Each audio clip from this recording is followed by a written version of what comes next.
Hi, வணக்கம். எல்லோரும் எப்படி இருக்கீங்க? இன்றைக்கி சிம்பிளாக டேஸ்டியாக நாவலில் எச்சு உருளை மாதிரி ஒரு மாங்காய் தொக்கு செய்யுது எப்படின்னு பார்க்கலாமா? அதுக்கு முதல்ல மாங்காய் ஸ்லைஸாக சின்னதாக அரிஞ்சு வச்சுக்கணும்.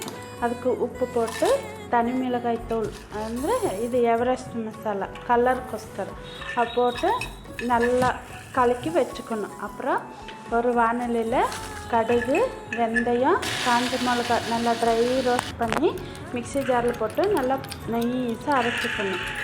அரைச்சி வச்சுட்டு நம்ம அது மாங்காய் கலக்கி வச்சிருந்தோம்ல அதுலேயே போட்டு நல்லா கலக்கிட்டு எண்ணெய் தாளிப்புக்கு கொஞ்சம் எண்ணெய் ஜாஸ்தி ஊற்றணும். ஆனால் நான் கொஞ்சம் கம்மியாக ஊற்றிருக்கிறேன். வேணும்னா இன்னும் கொஞ்சம் ஜாஸ்தி ஊற்றிக்கலாம்.